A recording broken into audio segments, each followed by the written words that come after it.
Yes? Here's the team for today's trial. I'm sorry, Douglas, You'll notice that I've given you 4 fast bowlers.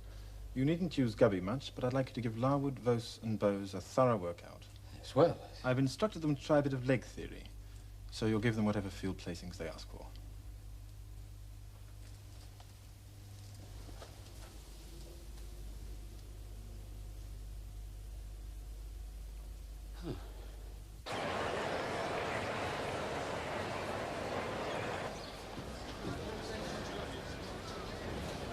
That's 4 quicks.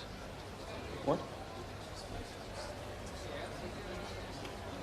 They're playing 4 fast bowling. Are you ready for the toss, Bill? Where's Jardine? Mr. Jardine's not playing.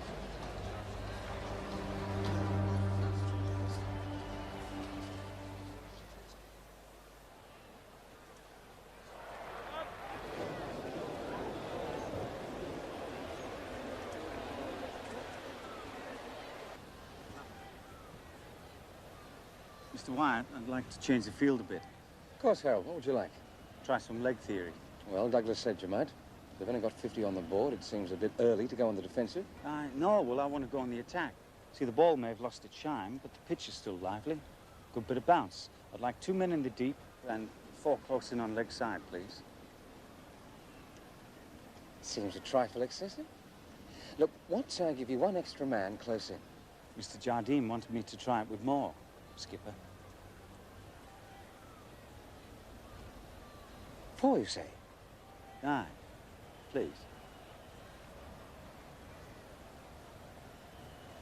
Gubby, short forward square leg, please. Bill, deep square leg. Walter, leg gully.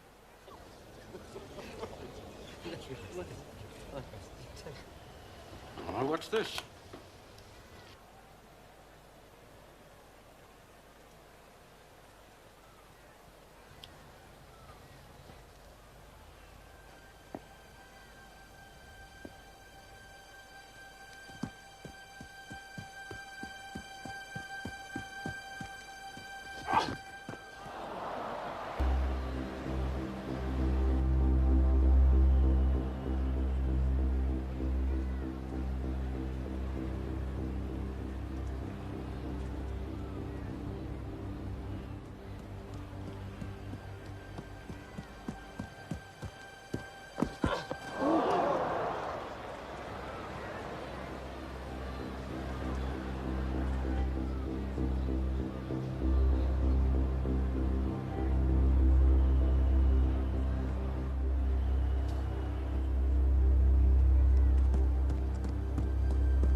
Yes, fine, fine. Yeah.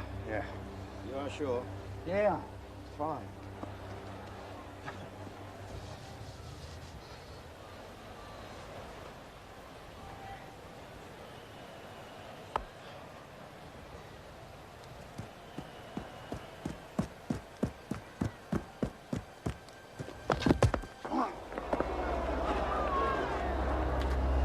Bastards. They are bowling for the batsman. That's fine, go. Up. Oh, gee. Pretty bad bowlers. Where would you like us to field this time, Bob? Normal positions, please. Mr. Wyatt. I'll have the same field as Harold, thank you.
to get hit.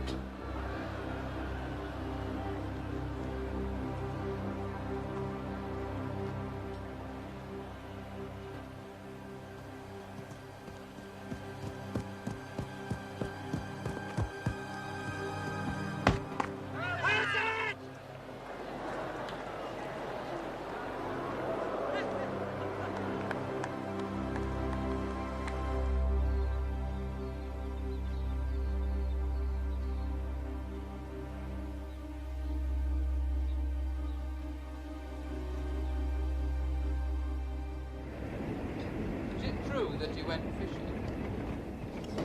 Aye, fishing, so I heard.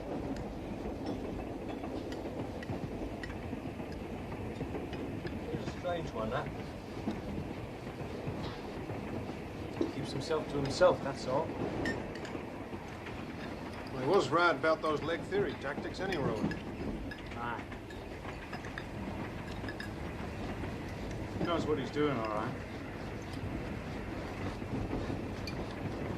Well, Dad's... Mr. Douglas. Mr. Douglas. Aye, in the carriage.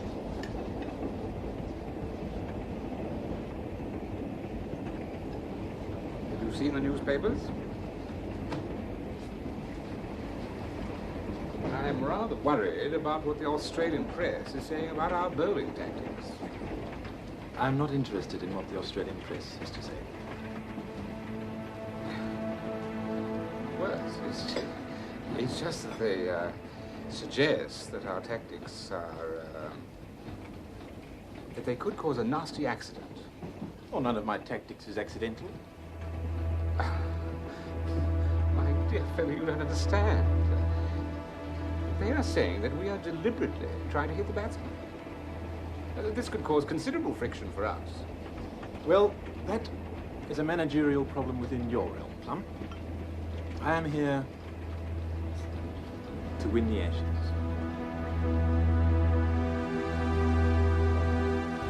And it just seems to me it was simply a lively wicket that day. Then, of course, there was the rain. In Melbourne, there's always the rain. Yes, there was the rain, and it was a lively wicket. But I've played a lot of cricket on lively wickets. And I know that that bowling was part of a premeditated plan of attack. Are you suggesting that these tactics are against the rules? I'm suggesting that these tactics are against the spirit of the game. Thank you for your concern, Don. We'll certainly look into it.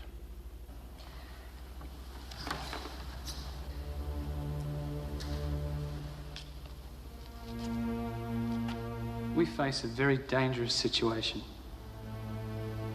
And if you don't act on it now, somebody will get killed. That's a trifle dramatic, surely. Don, we're here to discuss the matter of your writing during the tests. You don't seem to understand how dangerous this thing can be.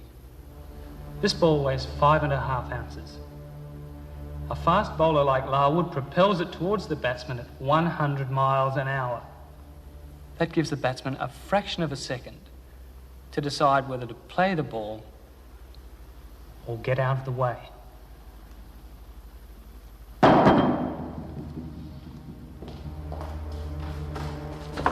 What do you think about England's bowling tactics? What did you on the board talk about? Cricket!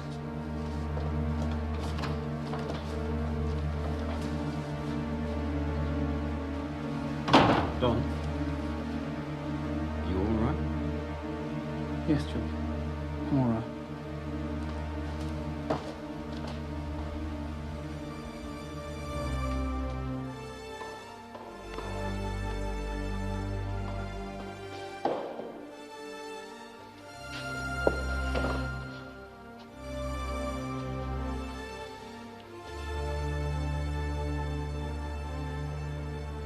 Hello, Dr. Robertson. I'd like you to know you won't have to make a decision regarding my husband in the first test. The doctor's just seen him and decided that he's unfit to play. Here's Dr. Peters now. Roberts in his first test. Line condition. On behalf of radio station TUE, welcome to the Sydney Cricket Ground on this fine 2nd of December. It's certainly a day which every cricket fan in Australia has been waiting for since 1928-29, when the English cricket team last visited our shores. On that occasion, they took the Ashes back to England with them. Thousands and thousands of cricket lovers are streaming into the Sydney Cricket Ground on this, the first day of the first test between England and Australia. Despite the loss of Don Bradman, Captain Woodfull will lead a strong team of experienced greats, Ponsford, Grimmett, Oldfield, Kippax and Richardson. And the youngster Jack Fingleton is playing in his first test. So Stan McKay, who taught England in 1930, will be playing in his first test in Australia. You dressing for the heat, Finger? No, for the sconers, Napper.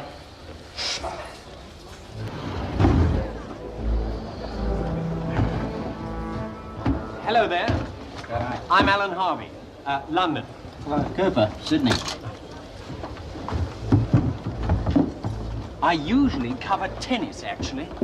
Oh. Sorry. This is my first test. That's my only hat.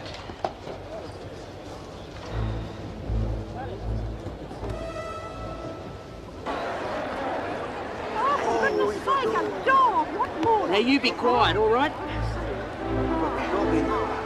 You're not supposed to bring dogs in here. Oh, he's all right. Look. The champ. As skipper Jardine leads his team onto the field, we're reminded of what great names are included. Vice-Captain Wyatt has been an English skipper.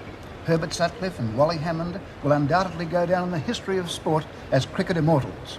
Australian-born Gubby Allen is now a top amateur, and of course there's the fierce and awesome talent of that great bowler Harold Larwood, the Nottingham professional. And for those of you who are not familiar with Larwood, he's not very tall, only 5 feet 9 in height. But in the world of cricket, he's right on top of fast bowling.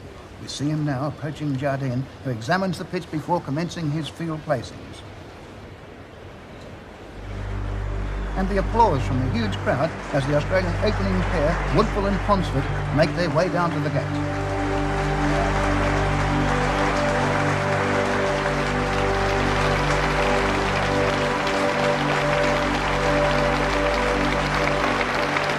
Good luck, fellas.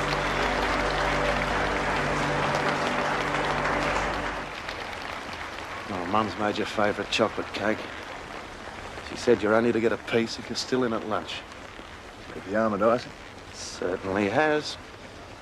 I'll be there. Good luck, mate. I'll take Larwood. Good luck, Woody. Morning, Bill. Hey, Gubby. Lovely day for it. Yeah. Middle and leg, thanks, George. That's fine, Wally. That is centre and leg. Right arm over, Bill.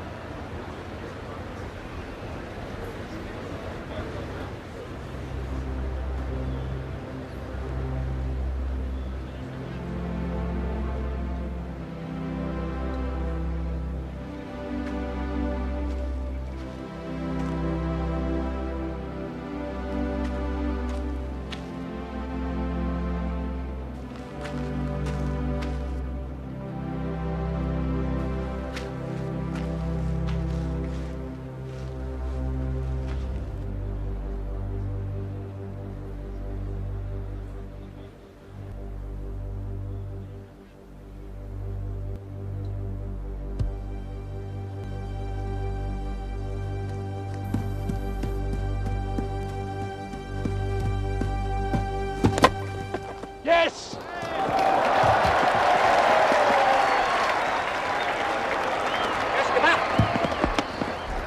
Woodfull opens the scoring for Australia with a single.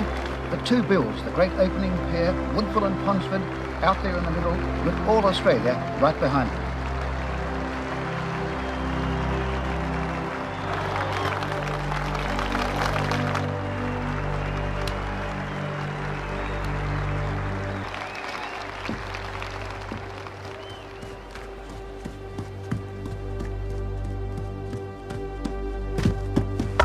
Come on, Woody.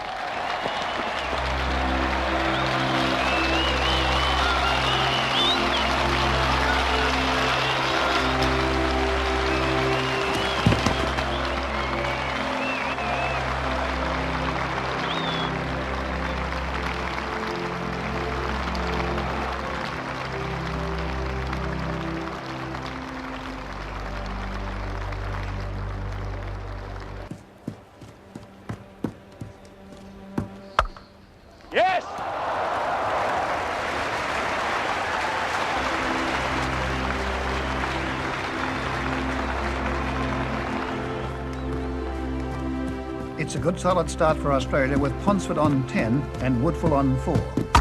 And there's a firm stroke again from Ponsford. It could be a couple more, with Jardine racing right out to the boundary. They're not scoring all that quickly, but the crowd doesn't mind that, and both batsmen are starting to look quite confident.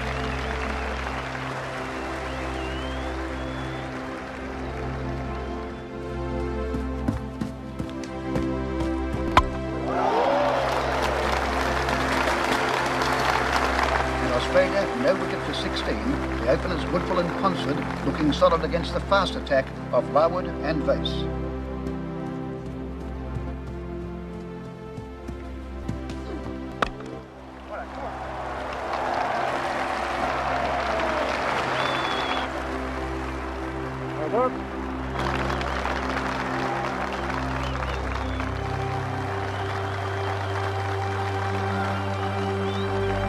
Ponsford has notched up the first 4 of the innings, and Jardine once again chased the ball all the way to the boundary. And he hasn't moved back, even though it's the end of the over. England's captain looks deep in thought.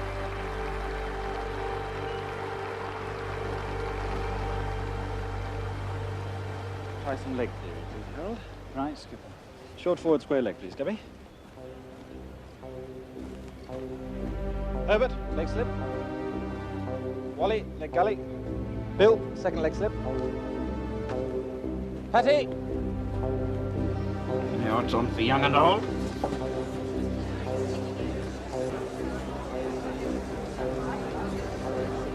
So Jardine has decided to use this unusual placement. And this is my first opportunity to speak about the packed onside field, which we saw for the first time in Melbourne last week. There are wide open spaces on the offside, and the criticism of this leg theory is that the fast bowlers Larwood and Vose appear to aim directly at the batsman rather than at the stumps. And my question for Jardine, if he's not trying to bowl them out, how does he expect to dismiss experienced batsmen like Woodfull, Ponsford and McCabe?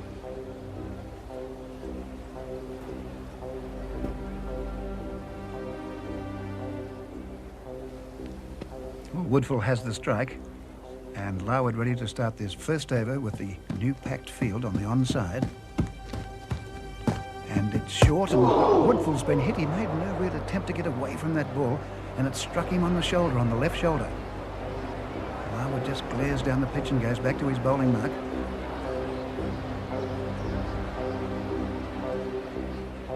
The fieldsman crowding in. Larwood racing up at top speed. And this one's a real thunderbolt. And Woodfull ducking down as it goes through to the keeper. The whole character of this game has changed in 2 balls. A moment ago, the batsmen were right on top. But Larwood, plus this new field, has brought a different complexion to this test match. Woodfull ready. Larwood again. And he's played it away. And yes, he'll get runs here. This gives the crowd something to cheer. They've taken one. They've called for a quick second. A return, a misfield there. They turn a dive by Woodfull, but he's safe. And 2 more to Australia. It's a left-arm bowler, Vose, to come in from the far end. He'll bowl here to Ponsford. And Ponsford's been hit. That was a nasty one. Got him right on the ribs. Ponsford for the first time has been hit. Ponsford tending to walk across in front of his stumps. Vose hasn't got the real pace of Larwood, but he's fairly quick. Ponsford just places one around the offside. They'll go through for a single. And that will bring Woodfull down to face the left-arm bowler, Vose.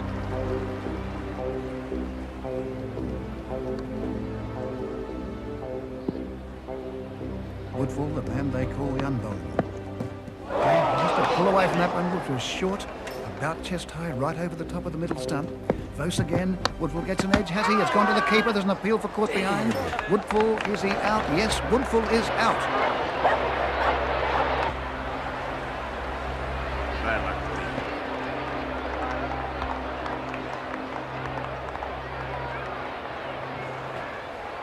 That's on.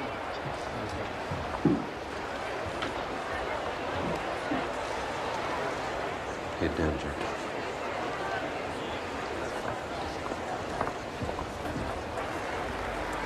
Australia won for 22, and it's the youngster Fingleton in his first test match to join Ponsford. He'll bat at number 3, the spot usually occupied by Don Bradman.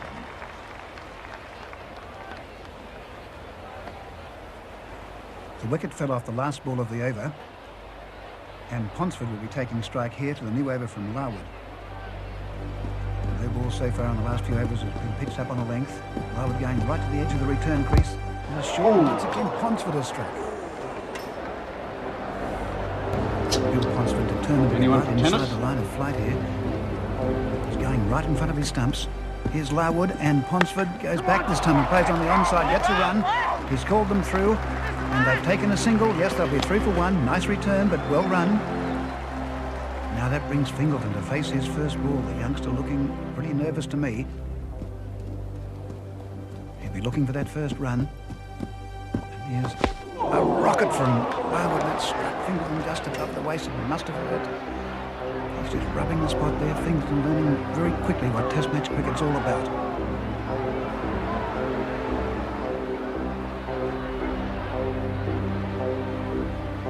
Fingleton goes down over his bat again, facing the fastest man in the world.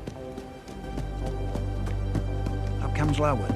Fingleton plays this a nervous-looking shot. He might get a run. He is called through by Ponsford. They go through. Fingleton has scored his first run in the Test match, but a very streaky shot.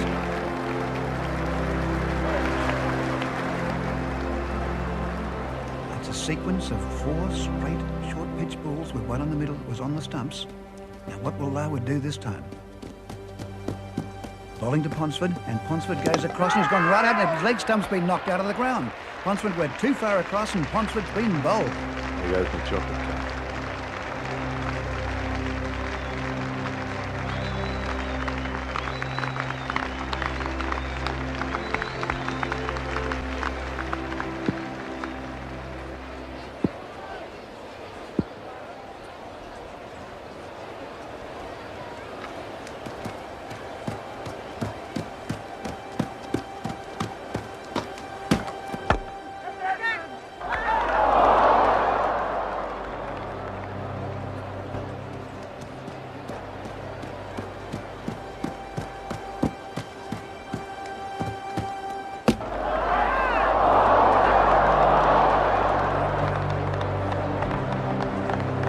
A major turnabout here at the cricket ground, and it's not good news for Australia.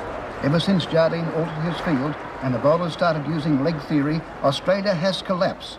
Woodfull, Ponsford, Fingleton, Kippax, all out. It's 4 for 72, and now McCabe joins Richardson at the crease. Come on, Vic, let's give these Pommies some stick.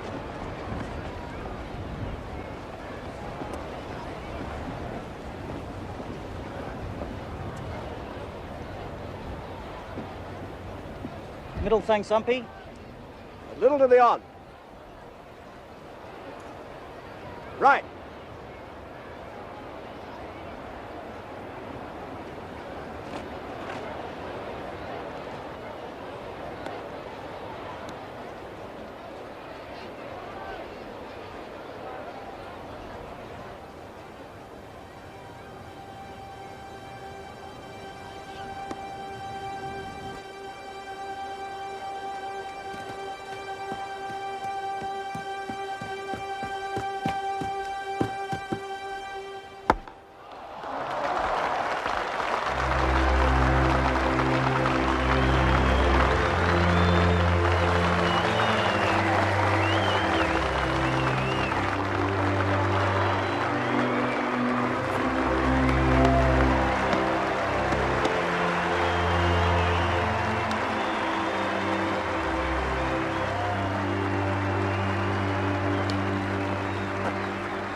Stuff.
Stan McCabe has captured the hearts of every man, woman and child at this ground. He's 77 now, he's taken some risks, but can he go on in face of this English attack and score a century?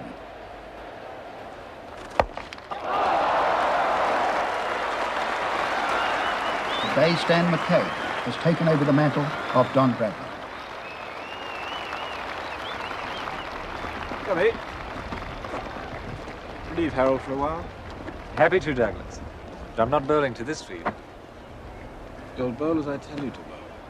It's bad enough having to feel to it. I won't bowl that way.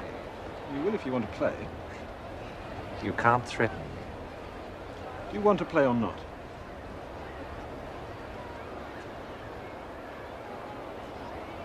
Italy.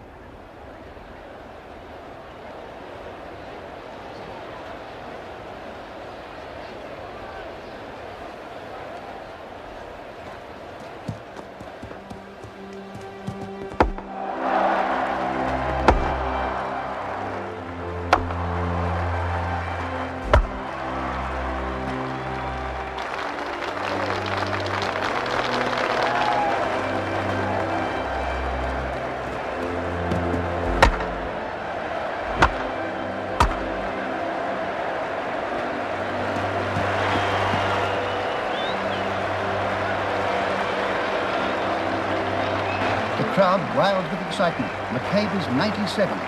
Another three to make one of the greatest centuries ever seen on this ground. He's taken many chances, but surely Dame Fortune will smile on him for just 3 more runs.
Just like that. Don't expect me to do it again. Do it again.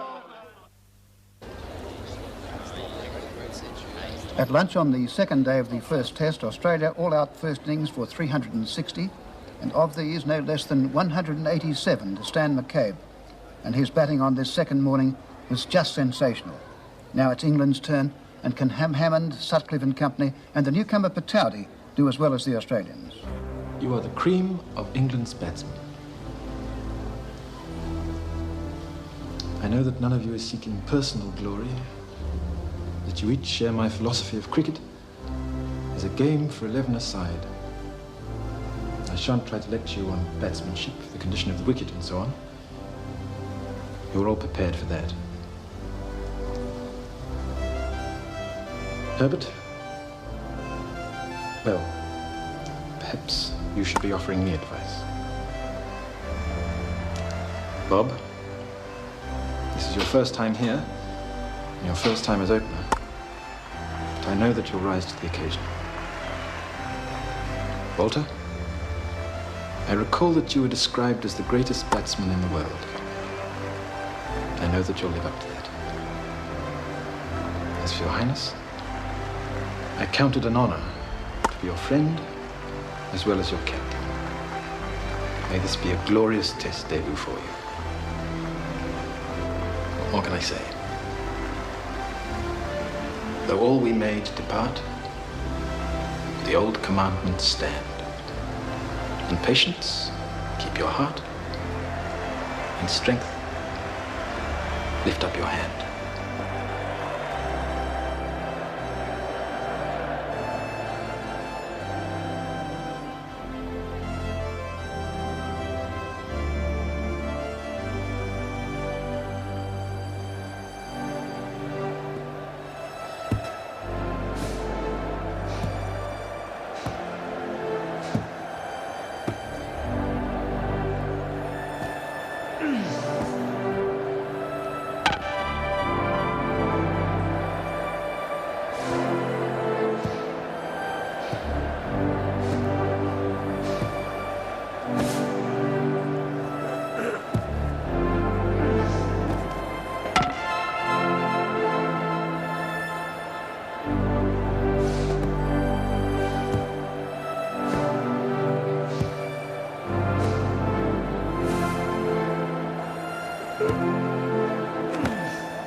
We've got them beaten now.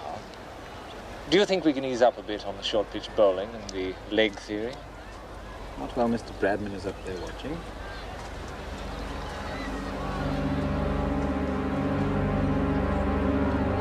Like an avenging demon, Larwood has taken 5 for 28, and Australia is all out for 164. At the close of play, Australia's combined total of 524 is exactly the same as England's huge first innings. This means that England has to score 1 run only tomorrow morning to win the first test. An unhappy prospect for Australia. Who's going to pay a shilling to see that tomorrow? I am. You would too if you believed in our boys. You never know. It could rain for a week.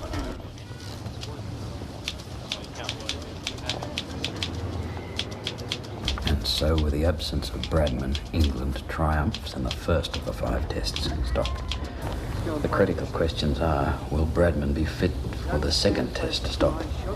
If so, will the cricket board allow him to continue to play stop? And finally, will Jardine's men continue bowling on the line of the body stop? That'll be 3 and 4 pence, thank you. Crikey, I left me coat behind.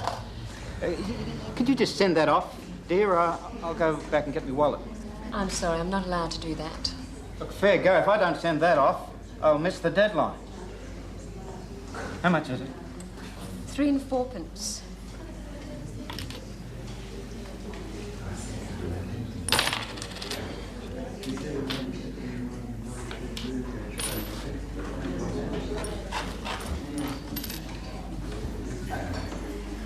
How's that?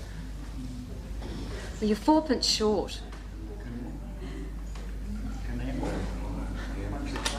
That's all I got. And how are your 3 pence? I'm sorry. All right, I can lose a few words. How many do I have to lose? 3.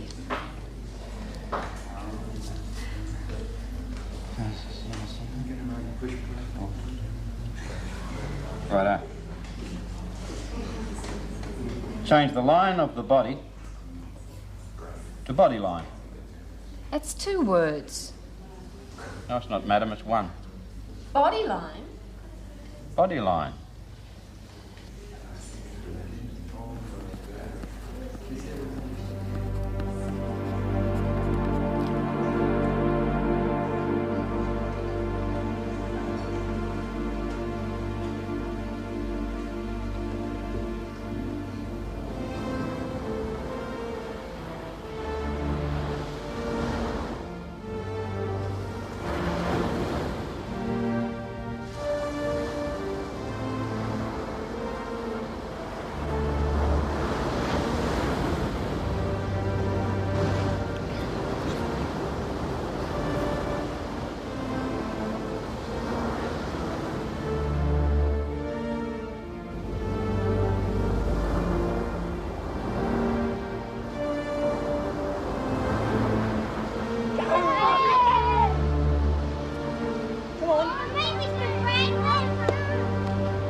What, Jessie? It's Dr. Robertson.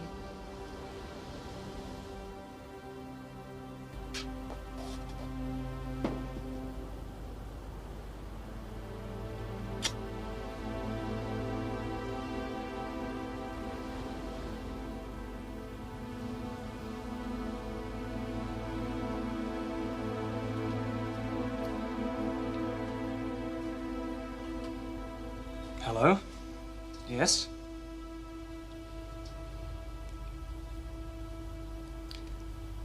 I see. Well, I don't have any choice. I have signed a contract to write for a newspaper. Look, it's a contract, and I intend to honour it. Dr. Robertson, I can't play cricket forever. I've got to think of a career. And if cricket interferes with my career, then I must give up cricket. No, I'm afraid that's final. Goodbye.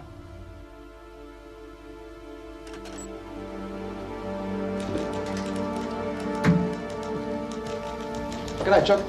Is you? Mr. Packer's busy. Hello, Chuck.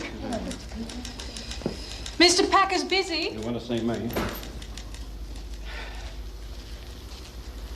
We're in big trouble. You heard about the board's decision. They're not going to let him play because he's going to honour his contract to you. Now they're cutting off their nose to spite their face. Could be an improvement, eh? It's not doing our cricket any good. Bradman's our one chance of keeping the Ashes. The whole of Australia worships the man. It's not just Sydney. He's all a lot of them have got to brighten up their lives. Many of them haven't even got a job. By Jinkos, they've got their national pride. It's our sporting men and women who feed that pride. The Pommies had to change the rules of billiards to try to stop Walter Lindrum. The Yanks murdered Fowler. And now our own Australian Cricket Board is trying to nobble Bradman?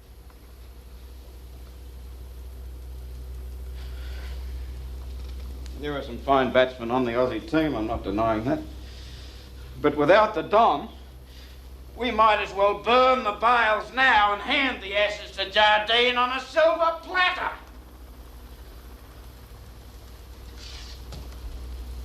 I know I don't have to tell you how hard times are. Your newspapers carry stories every day of the destitute, the unemployed, the helpless, the homeless, the heartache.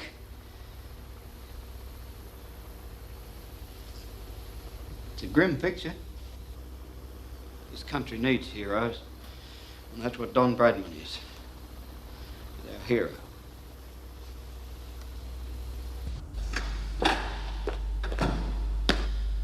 Gentlemen, when Don Bradman was offered a contract to play cricket in England, I gave him a job so he could stay here and play for Australia. Now you're holding my contract against him and all Australia. Don't you realize what Bradman means to this country? We'd like nothing better than to have Don play. But the board is restrained by standing orders. In other words, gentlemen, you want me to carry the baby for you yet again. Well done. These gentlemen aren't keen on your writing for me, it seems. There's nothing in my agreement with them which obliges me to play cricket. But my contract with you is very firm, Mr. Packer. You can force me to write. Oh, I realize that. But I want you to forget writing. For the time being. That's right, Don. I'm releasing you from the contract. You can play in the tests. If you want to.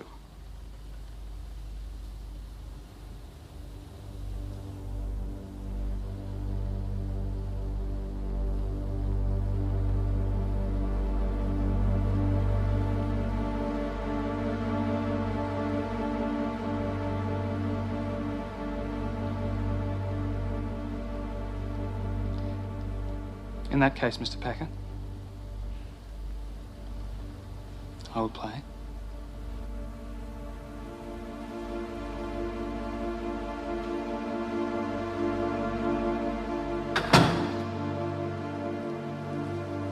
At last. I have come 12,000 miles for this.